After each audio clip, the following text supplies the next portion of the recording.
When we pursue Eros love, disconnected from covenant relationship, that is marriage, we're settling for a counterfeit version of what we could have experienced. Yeah. When you get married, this is waiting for you. Yeah. I don't want to sound like an old-fashioned person, but somebody that's been married almost 23 years, there's a beauty in following God's instructions on this. Yeah, it is.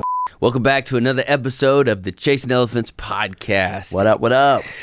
Man. Well, yes. Super duper bowl. Yes. Fly, Eagles, fly. Georgia Bulldogs won the Super Bowl. They did, man. And I put this on my story. I was like, hey, the Eagles, they need to call Kirby and say thank you. Thank you, because defense wins championships, and it was the Georgia defense. And I'll go so far as to say the SEC won too. The SEC won. He did. He got the MVP. He did. They had to give it to him. He deserved it. He did. He deserved it. I mean, he balled, man. I mean, like it was good, because I was getting worried because Saquon didn't have a good game. They thought if they could shut him down, the Chiefs thought if we shut him down, we win. Yeah. And they went, okay, we shut him down, which they did. And then Jalen Hurts. He did, man. It was so good, man. I mean, it was a lot of moments. I'm gonna be honest. So first, I think it was the first Eagle possession, and there was like this flag, janky call. Yeah, on AJ Brown. Yeah, they did too. One on the Eagles, one on the Chiefs. Yeah, but see, at first I was like, okay, I gave into the conspiracy theorist. Oh, I did. Okay, they want the Chiefs to win, to do the 3-peat, and so I was like, here we go. I think Taylor Swift's microphone and she's talking to the refs. Like, okay, I want you to call that. Well, it didn't look that way when she was on the jumbotron. It's gonna be bad blood if you don't. All the Swifties are gonna come for you, refs.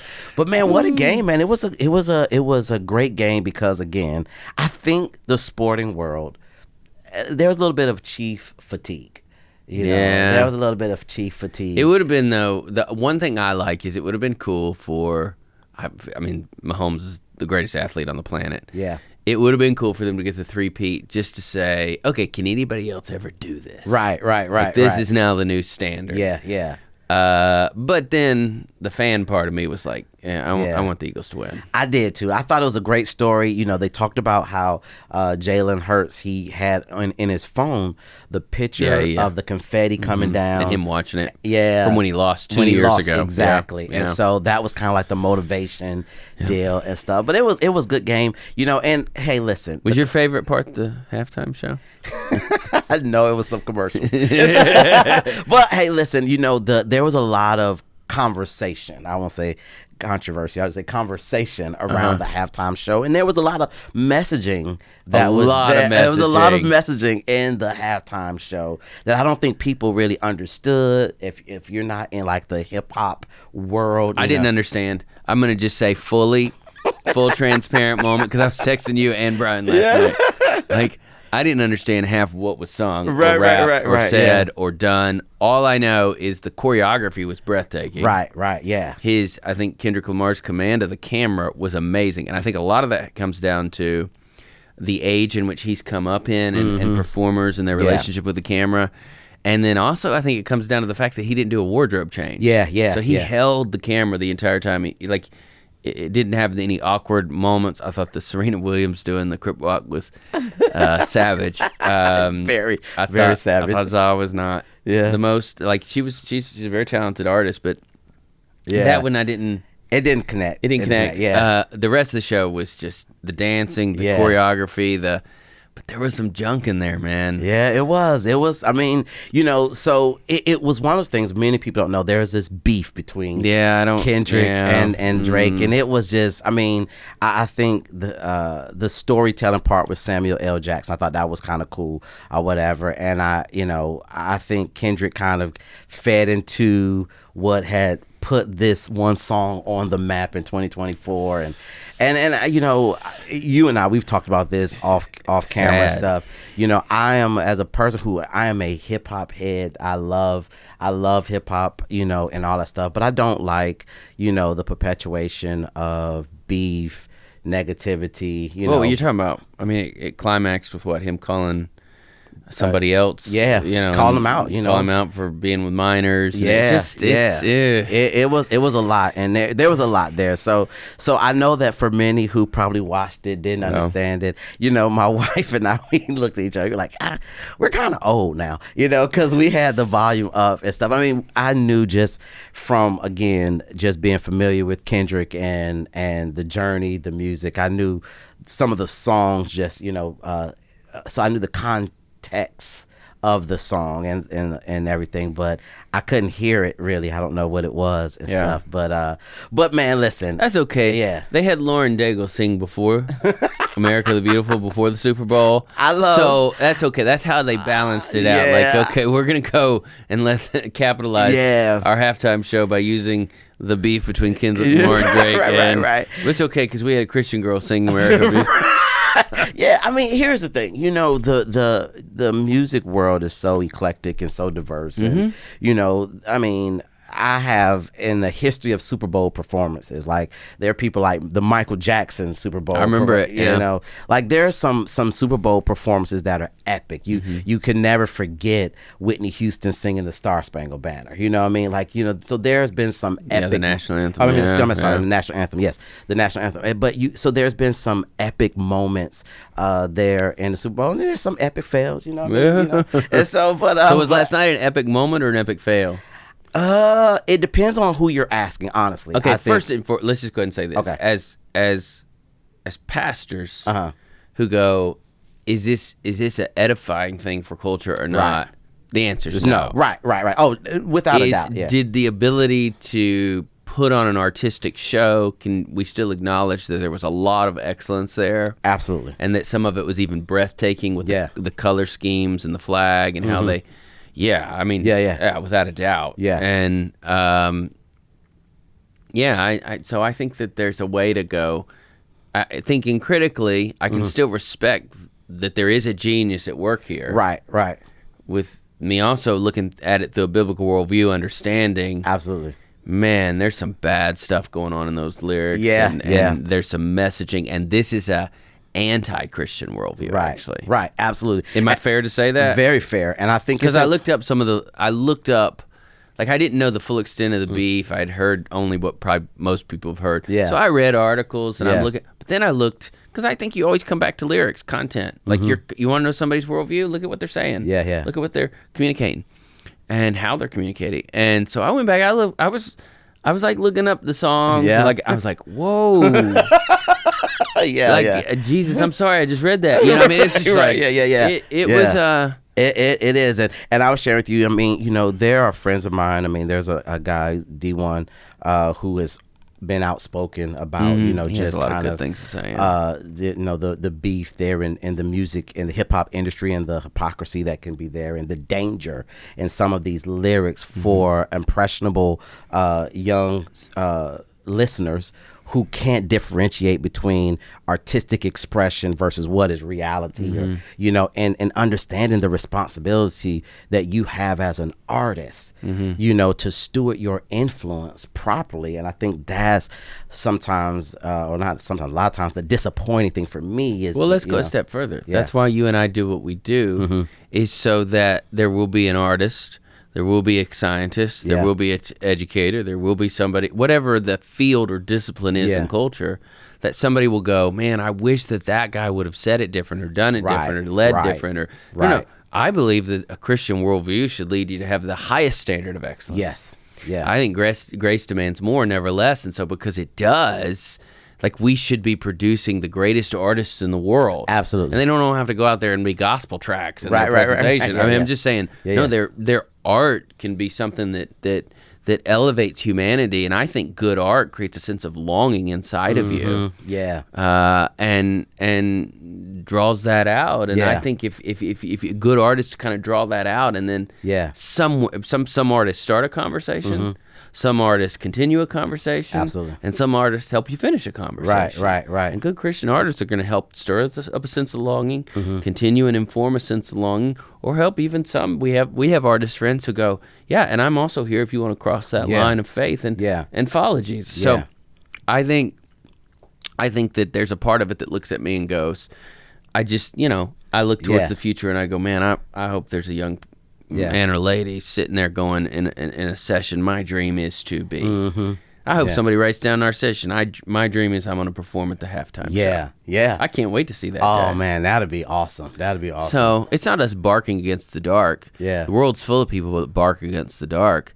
It's us just looking at something through a biblical worldview and going, yeah, there's a lot to respect there in the sense of artistic expression and excellence. But at the end of the day, that worldview is in direct contradiction to my worldview as a Christian. Yeah. And I think it's important, man, that we actually have those conversations and we engage. I think just to kind of take shots at something and then not go deeper. Like one thing I appreciate just knowing who you are is like, hey, you'll ask Brian or myself a question. It's like, okay, cool. But then you're actually going to go and deep dive and investigate deeper for yourself to get a holistic understanding, of the holistic understanding of that, so that there is a level of you being informed to say, oh, okay, here's how I need to talk to my kids about this. Yeah. Here's it for... Because I had all my kids on the couch last night. Right. We were watching. Right. But now being informed, you can actually have a deeper conversation with your children on, hey, man, here's where this wasn't good, and here's how I need for you to begin to process things through the lens of a biblical. Well, I may be wrong, but, you mentioned D1, professor, artist, thought leader, and that's kind of his big thing is that that this is a worldview that collides and contradicts with my worldview. Yeah. And and my worldview has a sanctity of human life at its center. And if that's what's driving my art, it's going to build up, not tear down. Right. I've followed him for the last year. That's kind of if you're looking for overarching themes, that's one that seems to rise to the surface. In his commentary. And it is critical commentary. It is critical on all levels. He doesn't pull his punches. We're talking about through the lens of hip hop culture now. Yeah, that's my boy. He's gonna talk about it all. He's not pulling his punches. That's for sure. But I respect him. I respect that he, through his own journey, tries very hard to think critically about things.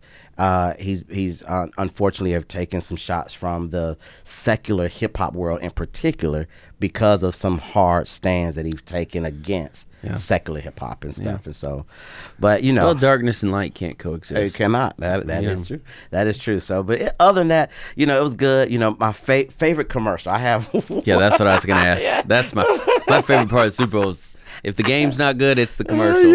Yeah, man. Okay, this is bad, but just because of the fact that I just think it's nasty and ridiculous. The commercial with Bill Belichick and his little young girlfriend. I'm like, I have a kid the age of his girlfriend. Yeah. You know what I mean? I got one 4 years younger than her. And me personally, so creepy old man vibes. That is very creepy old man. Like, he is a brilliant coach. Yeah. Kendrick Lamar is a brilliant artist. Yeah, but there is another side. There's just something that contradicts our worldview there, Jeff. I'm like, what is going on? And like, no one's. I mean, people make jokes about it, but I mean, am I seeing this differently? I'm like, that is really nasty. I don't know if there's an angle I'm not seeing. It is just what got a vibe to it. Listen, man, it was not taking away his championship ring. I mean, he's brilliant football coach, not very smart. I mean, how old is Bill Belichick? He has to be 70 at least. At least 70. And she is 24, 25. I know, and because again, he's 72. He's 72. She has to be. How old is his girlfriend, Brian? Is the girlfriend's name? I think she has to be. I'm telling you, she has to be 24, 25 at least. As soon as I start typing how old is Bill, I didn't even get the eye out. Bill Belichick's girlfriend. And she's 24 years old. I told that's what I figured. Yeah, 24. I knew it's 24, 25. Yes. Yeah, man. Yeah. What's 72 minus 24? Too much. 48 years. Is that 48? He was 48 years old when that girl was born. Yeah, man. That to me, it seems illegal, and that. So anyway, sorry, I digress. We digressing. My favorite commercial was the pickleball commercial. Oh man, the two famous actors. Yes, I can't. It's these two famous actors, but they're older actors, and they play that aspect of it up. Like they're the old people at the club. Yeah, it was I think a beer commercial, and it was about them basically playing competitive pickleball against a lot of younger people. Yeah, to win all their beer. Yes, and they beat up on. And so the idea of old people beating up on young people through pickleball. Amazing. It was a hilarious commercial. Now, I will say there was one sentimental commercial. I was like, oh, man, this was awesome. It was the cancer, the young boy who's running like the Rocky. What in the world? I was like, yo. I cried. That one got me. Crowe and I, we were just like, oh. Because at first you didn't know exactly. I had no idea where it was going. Brilliant. Yeah, brilliant. And so but then when he kind of gets finally to his home, and then you figure out this is when he hugs his mama. Oh man! Now that one. Turn on the waterworks. Get my wallet out. What do you like? They had me. Know what? Like that's the one. Like because typically I don't give. If somebody says, "Hey, you can donate to this or give to this." I know. But that commercial, I saw that commercial and I said, "I don't care what happened in North Carolina. Right. Forget about the wildfires in California. Right. I'm getting right. I mean, it just it like took your all your emotional energy. To me, was masterful from that aspect as far as being one that really kind of connected you to that moment. So it was better. I would say, at least it felt like I could be wrong, but it felt like there was a different variety. A different variety of commercials this year. Yeah. I thought they were also funnier overall. Yes. The ones that were funny were funnier. Yeah. Did you see the horse who wanted to just left in the pasture? He wanted to be, it was a beer commercial because they got to have a lot of beer commercials. And he left in the pasture and he wanted to just go and take the kegs of beer and one fell off the wagon. And so now he is pushing this. I saw it. Like, he pushes it all the way to the bar.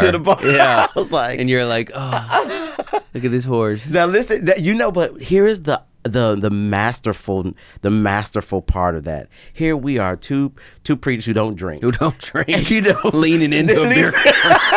The two favorite commercials were, so far, the beer one with the old people scamming the young people, and the little baby horse pushed in the keg. What does that say about saying good marketing? Good marketing. Like, it is universal. I can recognize the storytelling without agreeing with the worldview. So, but yeah, man. Yeah. There was one other. There's one other that was worth mentioning. That was just gross. Oh, there was two actually. There was one with a dancing tongue.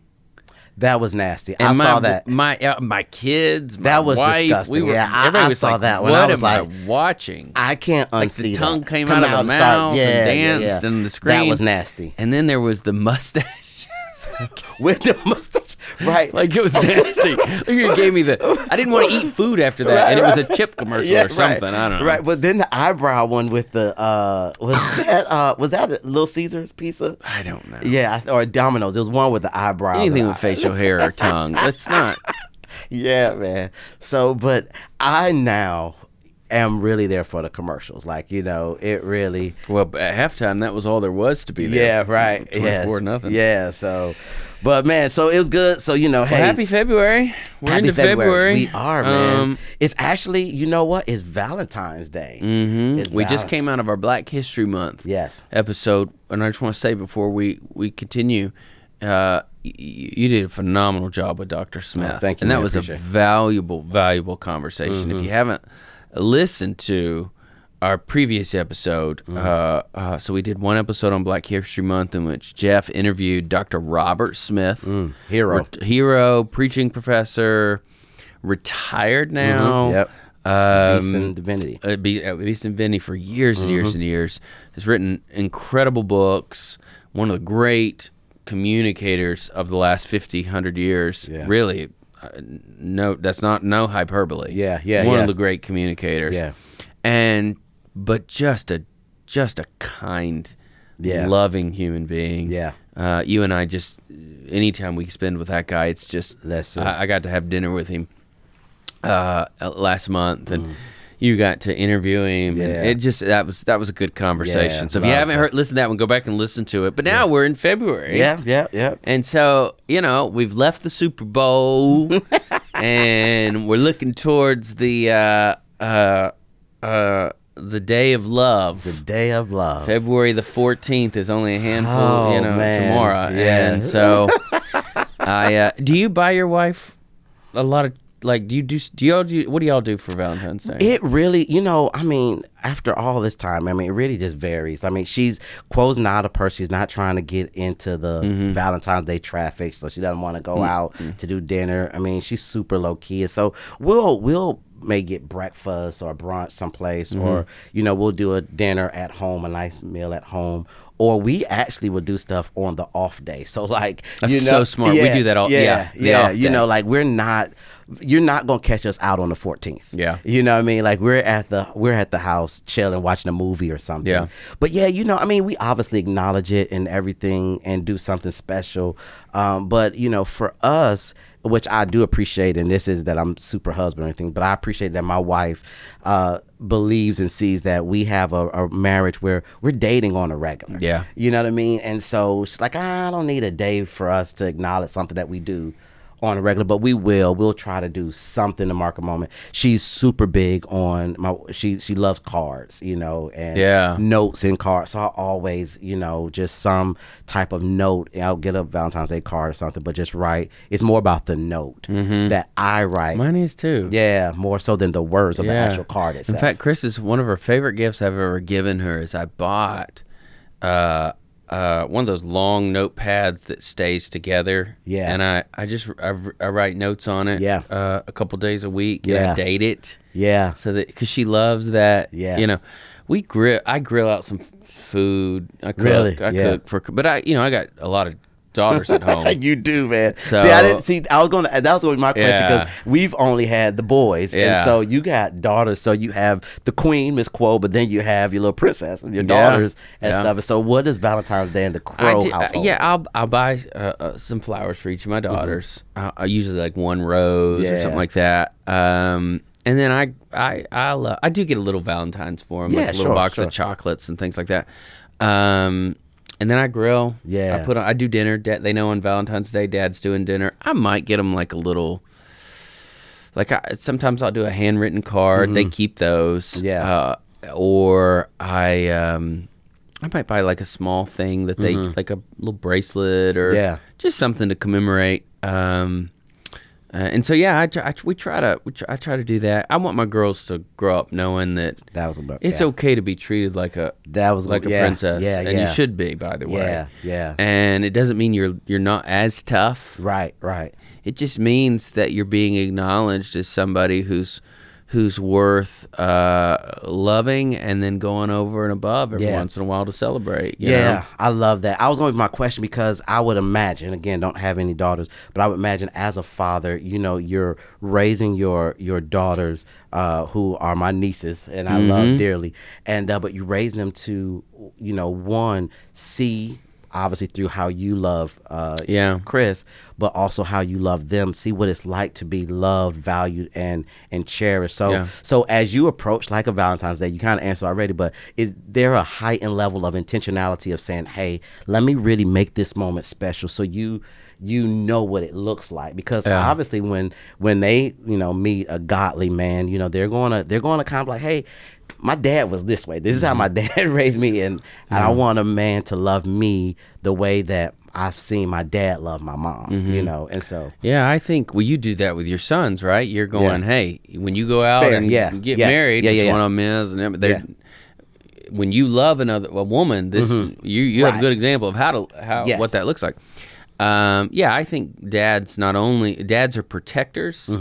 And then they also set the standard. Yes. And if you get too busy protecting and not setting the standard, that's a good word. Your kid's just gonna run. Yeah, that's. And then they're not gonna know what standard to gravitate towards. Yeah, it's both. Yeah. So, I am their protector. Yeah. But I also set a standard of how they should be loved and how someone else will love them one day, and celebrate them. Yeah. And so I'll decorate. Like, I get candy and decorate the table, awesome. And there's flowers, and I grill, and we do a big. We commemorate the moment, and there's way too much sweets, and that's okay. That's it's part of it. It's part of it. And then as we think through Valentine's Day, and this subject of love, Jeff, there's a leader that you and I have studied, and a lot of people have studied, and he's oftentimes just the guy you quote, and I don't think people know why we quote him. And so people go, as C.S. Lewis wrote, it's almost like, you try to sound scholarly. It makes you just, I sound smart because I quote C.S. Lewis. But one of the things we get to do at Student Leadership University 301 is trace the career and the history and tell the story of C.S. Lewis. We do a session in the church where he was a member for nearly 30 years, which is not far from Oxford. He taught at Magdalen College, there at Oxford University.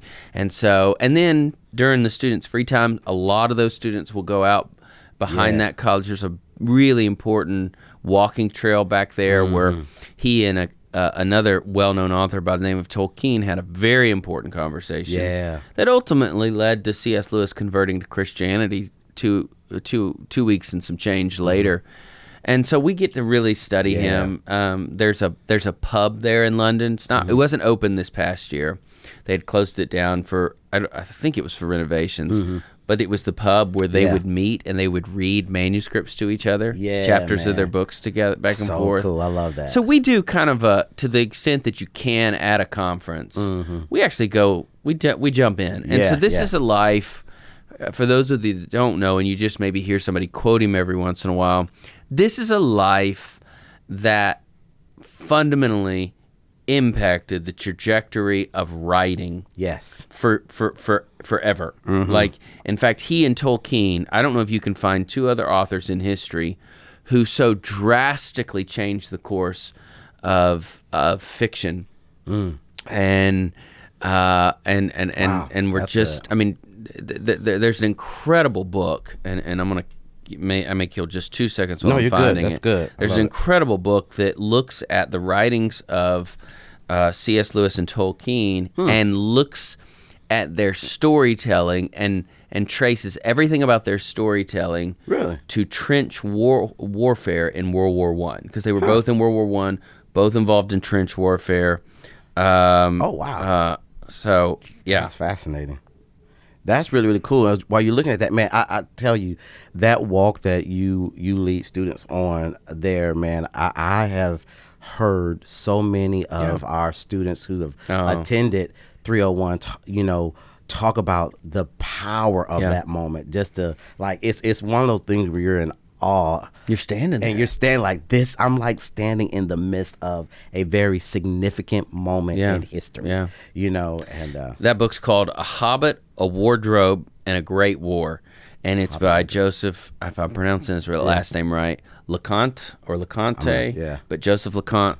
A Hobbit, a Wardrobe, and a Great War, How J.R.R. Tolkien and C.S. Lewis rediscovered faith, friendship, and heroism in a cataclysm of 1914 through 1918. Wow. And so it goes, trench warfare, you both were fundamentally impacted by that, because there were hundreds of books written about war after that.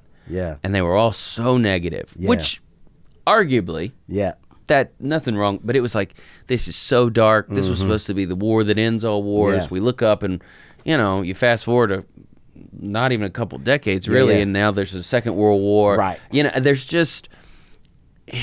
there just was a pessimism about the trajectory of the human race.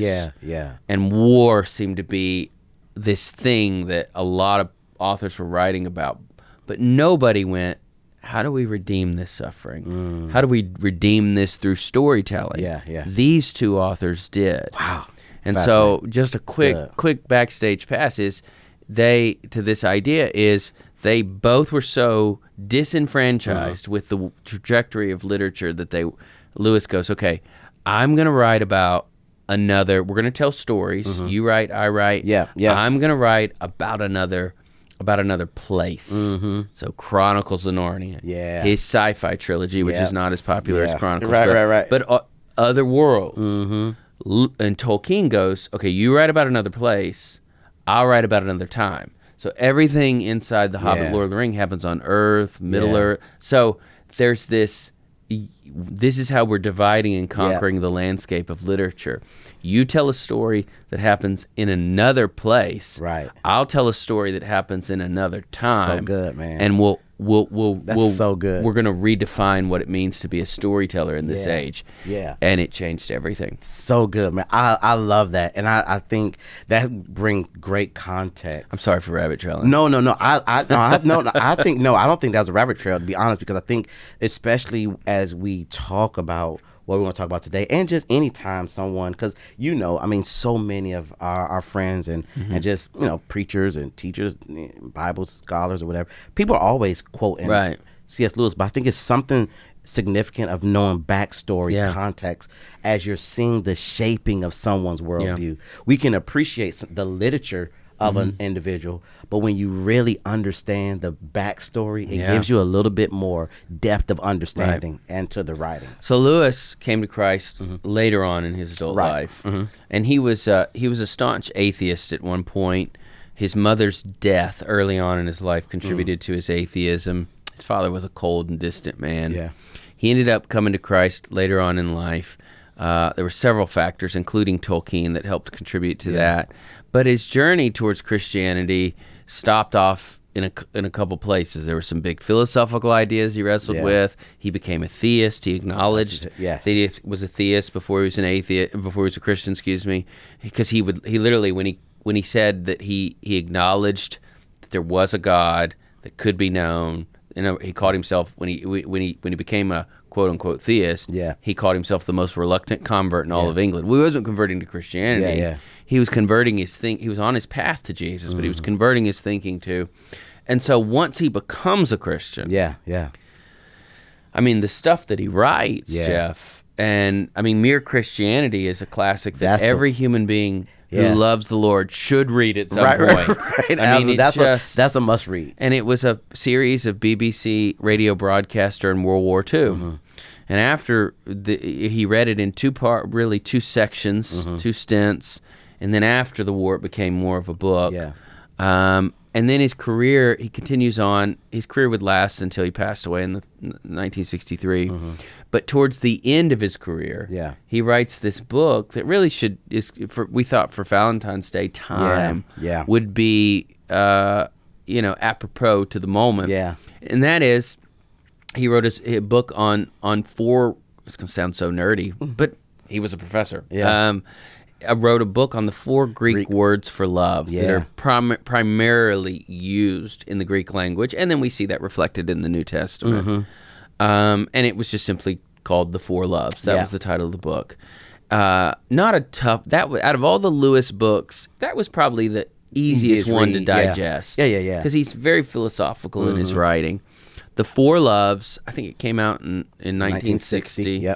He wrote it starting, I think, in 1958. And, considering that he passed away in 63, so we're getting towards the end of his career. So this is an elderly Lewis who has the full scope of his spiritual journey in mind now when he writes this. Some think this is probably one of the greatest things he wrote is an apologetic to Christianity as well. And so anyways, the Four Loves, and we thought, let's what are these four words?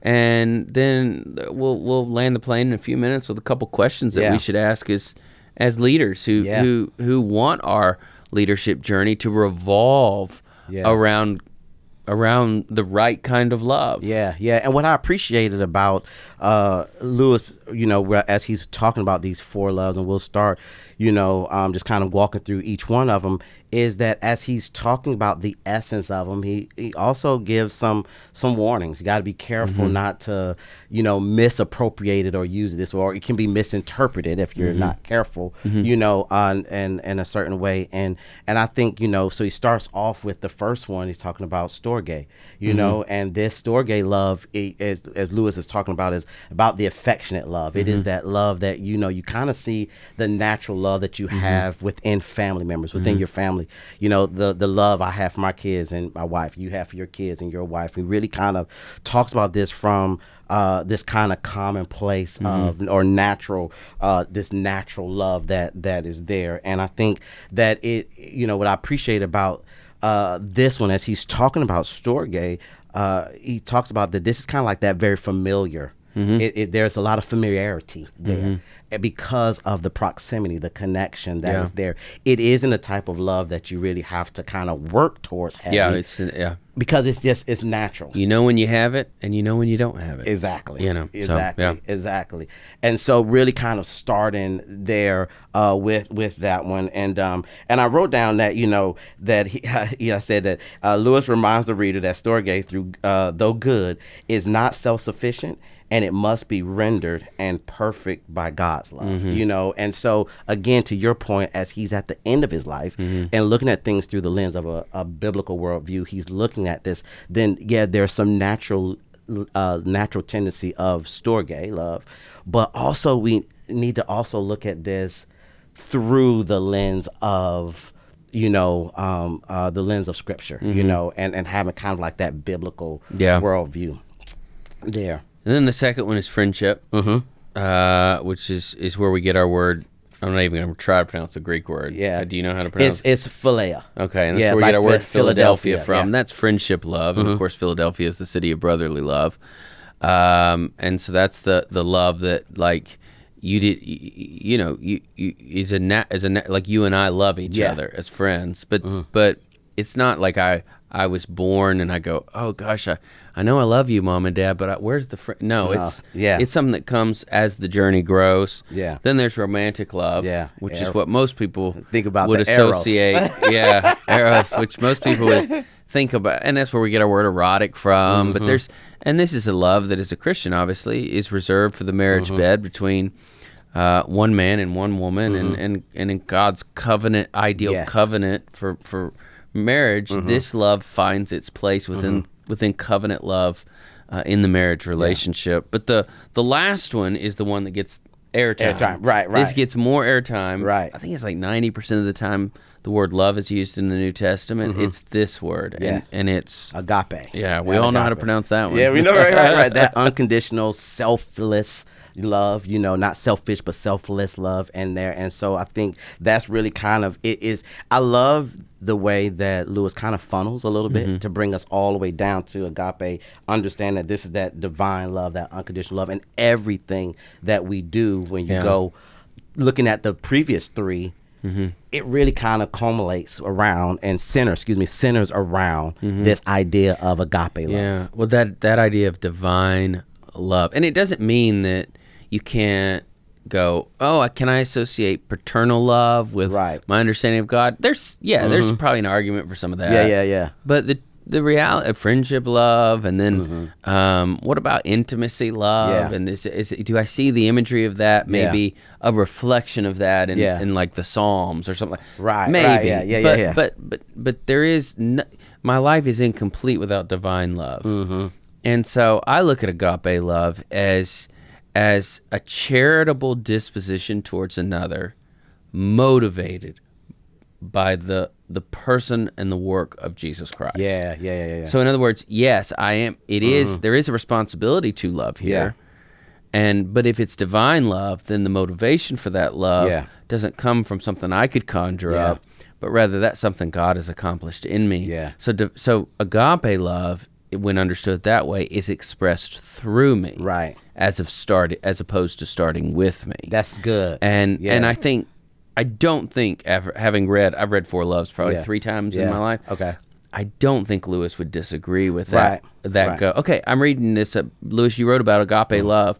Here's my big takeaway. I don't think, maybe I'm wrong, that he would disagree with that. Yeah, and I think, obviously, Brent, I think the thought process is that, hey, without agape, then you distort the other three, right? You have a distorted view of it. Like, let's just take, we're in Valentine's Day. Let's take Eros. Without agape, then you can kind of have a very lustful view of Eros.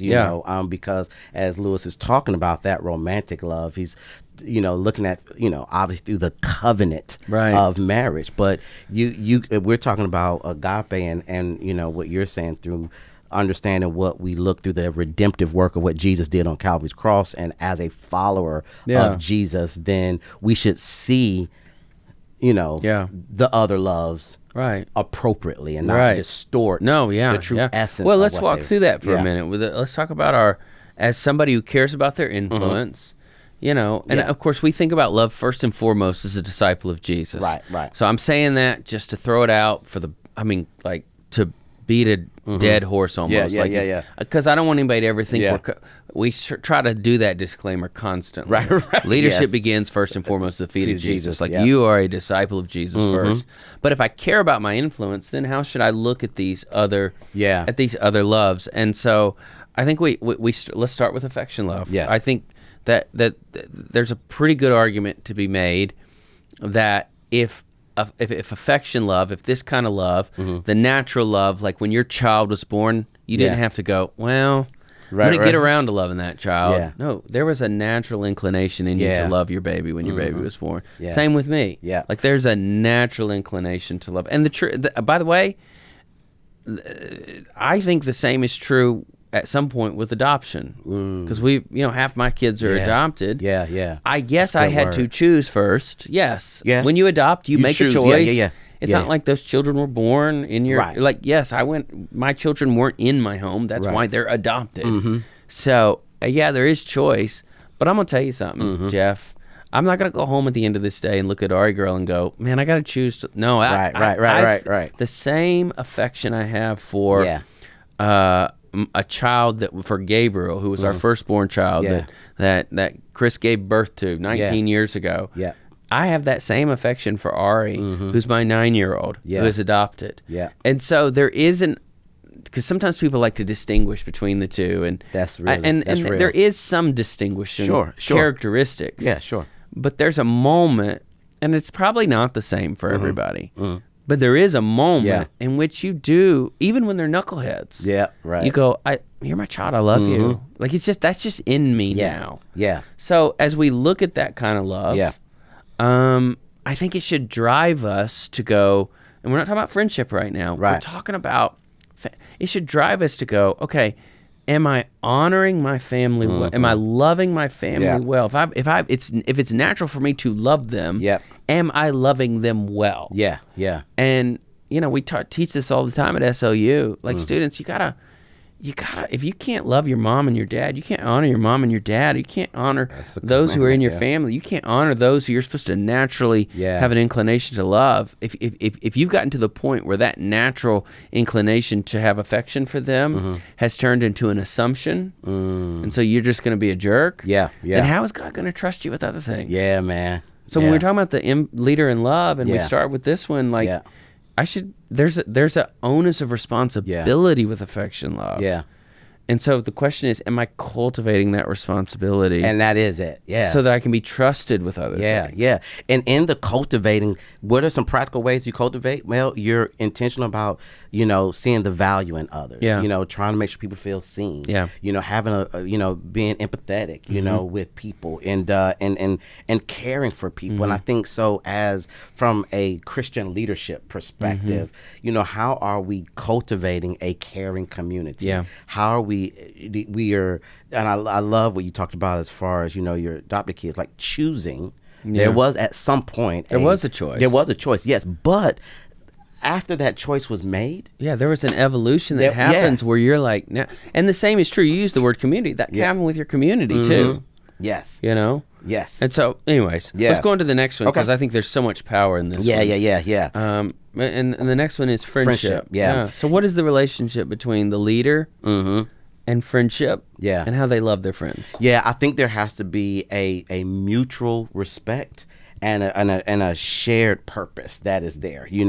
That's what it's kind of built on, that we have this mutual respect and this common goal, this shared common goal that we're really trying to foster a sense of healthy friendship, you know, and that can look differently practically in every friendship. But I'll just take you and I, for example, because of the brotherly friendship that we have, the brotherly love that we have in the bond. There is just this mutual respect that we have.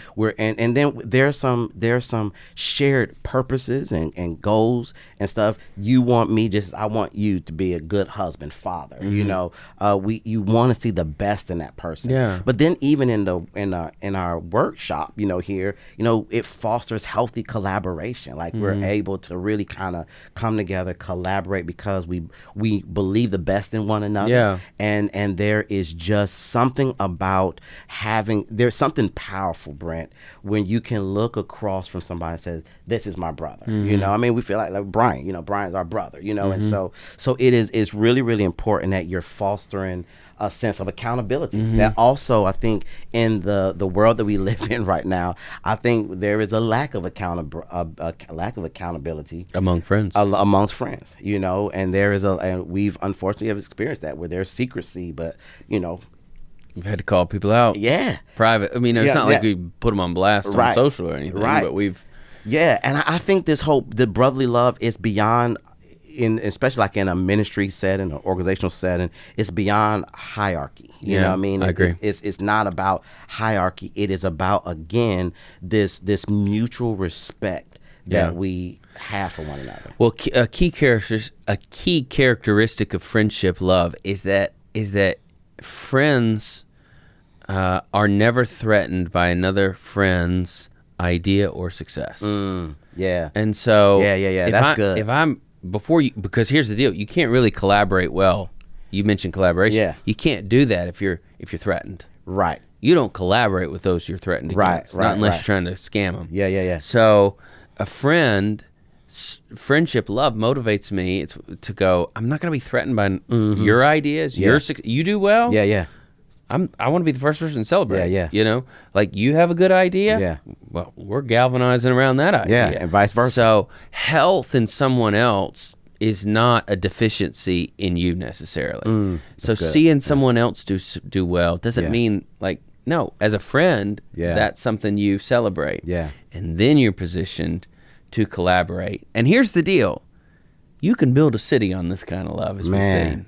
What? You know, like I love that idea, the city of brotherly love. Now, you know, don't get too in depth on the analogy there, or the example there. But the truth is, like, there's a principle at work. You can build a city on this kind of love. You can build a country on this kind of love. You can build a project. You can pursue a dream. You can solve problems. You can see if people had more friendship love, we'd get a lot more problem solved, and there'd be a lot less loneliness in this culture that we find ourselves that's so disconnected while we're hyperconnected. Yeah. And you know what else you have out of that? Is you have the greatest boxing movie series ever in Rocky. Hey, man. Hey, listen, now I know what you're doing, Jeff. I know what you're doing. Because I'm a crazy Rocky nerd. Like, hey, listen, if y'all are watching, I need Creed 4. Keep it coming. Yes. But no, but I do. I think there's so much there, and I agree with you. I mean, if we really begin to build cities and on that. And the last thing I'll say before we move to the next one is I think I don't want to miss the idea or the moment when you talked about that, you know, celebrating the success and the win of others. I think we do a great job of that, of like, man, you know what? There is so much celebration around others. Sometimes to the point where we don't even want to, it's like, how can we out celebrate the other, right? You know, because there, and it's not fake, it's not, you know, anything, but we really genuinely are rooting for one another. And I think when you have that with one another, it really is contagious, and it spreads throughout ministries, organizations. It is contagious. It is very contagious. And so I just didn't want to skip over that, because I thought that's such a good point, because we really model that, in my humble opinion. We model that well here in our shop, and even with our own relationship. Well, Eros, yes. Let's just go ahead and say this right now, because this is either we're listening to this on Valentine's Day, close to Valentine's Day. Like, I don't know how many students I've talked to where I have a young man come and talk to me and go, "Man, we pray for me. I messed up on Valentine's Day." The truth is, this is a love. Yeah. If you can build a city on friendship love, you can build a family and a marriage on Eros love. Yeah. In other words, you can create a family on Eros love, obviously, because it's speaks to a sexual bond between a husband and a wife. That you can build intimacy with this love. And what happens is when we try to pursue Eros love disconnected from the covenant relationship of marriage, we are settling for a counterfeit version of Eros love. Let me say that one more time. When we pursue Eros love disconnected from covenant relationship, that is marriage, we are settling for a counterfeit version of what we could have experienced. And so this needs to either be something that we know is one day down the road. So if I'm 16, 17, 18, if I'm in my early 20s, and I'm like, whatever it is, this is, when you get married, this is waiting for you.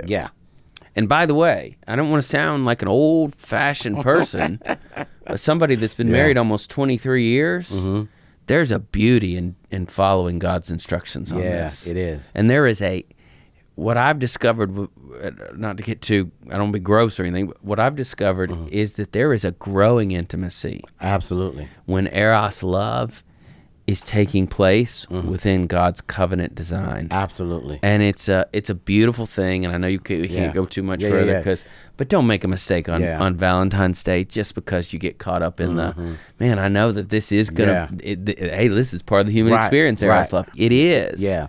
But under the banner of covenant. And I think that's the difference. And again, what Lewis is referencing is that under the covenant, the passion of that. And so understanding, and we could talk about this through the lens of leadership, but I do like the idea, especially on this particular day, to focus on just that of, I think, one of the beauties of understanding Eros and especially if you're in a dating situation is you now have something to look forward to. You know what I mean? And I think there should be a level of anticipation of a greater level of Eros that just because you can't have it right now doesn't mean it's not a good thing. Right. Like that, where does anticipation come from? God. Yeah. Like why does the Bible tell us that God came walking in the cool of the day? Because there was a moment in which God was going to be in conversational intimacy with Adam and Eve. I wonder if they look forward to that moment.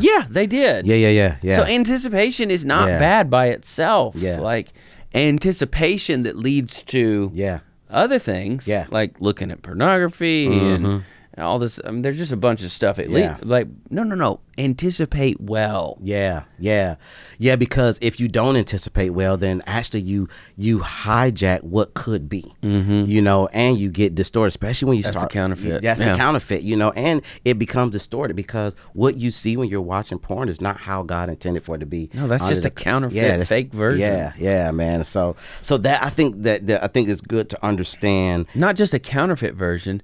It's like if I use a counterfeit $100 bill to try to buy something. And I just, at the store, I use it, and they're like, this is counterfeit. I'm going to get pulled in a side room, and they're going to, oh, well, you didn't know you had a counterfeit bill. Those are going around right now. Pornography's different. It's a counterfeit version of sexuality, like it's of sex. That doesn't just be like, well, there's a slap on the wrist. You shouldn't, we didn't know this was going around. No, it literally destroys your soul. It destroys your mind. It destroys your soul. It destroys your expectations. It destroys your understanding of love within a relationship. It is. It's like if the counterfeit bill existed and I used it, and when I used it, every time I used it, I was subtracting a year from my life. That's when that example becomes relevant. Like that's the kind of counterfeit it is. Yeah, because you gain soul ties when you watch it, and now your soul is tied to a counterfeit, which impedes your ability for your soul to be tied to that. Who is, by the way, a fellow image bearer. That part. That part right there. And so Jesus talks about the wide and the wide path and the narrow path. And that broad, wide path, it leads to destruction, So man, that's a whole, you could go. That's a whole nother, So you have the romantic love, but then finally, Brent, it leads us to agape, right? Yeah. Which is the ultimate model of servant leadership, and just, obviously we know, that term servant leadership, and we've seen it. Robert Greenleaf really kind of coined the phrase servant leadership in 1970. Not a Christian. I'm not trying to say he's a great. Yeah. But he did create a phrase or coin a phrase that we've all. Liked. Exactly. And when I say that, I'm just talking about just looking at. He was an odd dude. He was. I've studied. The book's good. Yeah. And it was an essay. He may have done drugs and talked to a squirrel in a hallucination to understand his wife's artwork. I don't know, but that doesn't take away from the phrase he coined. Oh my gosh! We might need to fact check some of that just to make sure. I just remember reading about him being like, at one point he did drugs or something and talked to a squirrel. And, he did. He coined the phrase, and then Spears You're comes trying to get me back on track. No. But to that end, yes, he coined the phrase, but then Spears comes and brings 10 principles of servant leadership. Yeah, it evolved. He evolved. People gravitated and went, this is a good phrase, we're going to build on it. Yeah. But to your point, you were right. I brought that up. I was trying to bring in social science and I'm stuff. so random. No, you're good. Sorry. That's good. But this whole idea of agape love is, as we kind of we've walked through the first three, it should bring us to this place where this is the ultimate, should be our ultimate goal and desire and posture, Yeah. What is the leader's relationship with agape love, and how should that impact their leadership? One word: sacrifice. Yes. This should lead me, this should guide me to want to lead in such a manner that I am willing to sacrifice for the good of others. Through my leadership journey. And so to me, agape love is the greatest motivating thing in the history of the universe. This is divine love. This is God's kind of love. I can't define agape love divorced from from God. This is God's kind of love. This is his idea. It was all his idea, but this is a love that, and that's why as Christians I go, man, we can't even define this love without understanding that the motivation for this love is the person and the work of Jesus, which means I become more of a conduit than somebody who can work something up and do something. I'm more of a conduit than it is a choice in one sense. And that's, to me, that's the strength of agape love. Yeah, and it drives the decision making, right? And because now I'm prioritizing, people over power or position, right? I'm prioritizing service over statue, it kind of drives the decision making. If I'm motivated to do things out of a spirit of, or the lens of agape love. And so I think that is, I think that's kind of at the end of the day, kind of like where you can put the good pin right there, is that, man, and asking ourselves the questions, what's motivating our decisions? What really motivates our decision? And we know, we read that Jesus didn't come to be served, but to serve, right? As followers of Jesus, as citizens of heaven, what's really driving our decision-making process? What are we looking for when we are actively, quote unquote, air quotes, serving others? Are we doing it because we're trying to do it through the lens of a sacrificial decision? Or are we looking at it through the lens of something, posturing, and it's transactional? I'm expecting, if I serve you, I'm expecting to get something back. That's not agape love. It's transactional love, and which is not real love. It's not real love. It's a counterfeit. Going back to that. And so I think, in the wake of... God, that would be a great series. Not that anybody could ever follow up C.S. Lewis, but to do a follow-up. Just counterfeit loves, and to break down the different counterfeit loves that there are, that exist and are dominant in our culture. I know an author. If you, he's not that good. He's over here coloring on the napkin in the menu.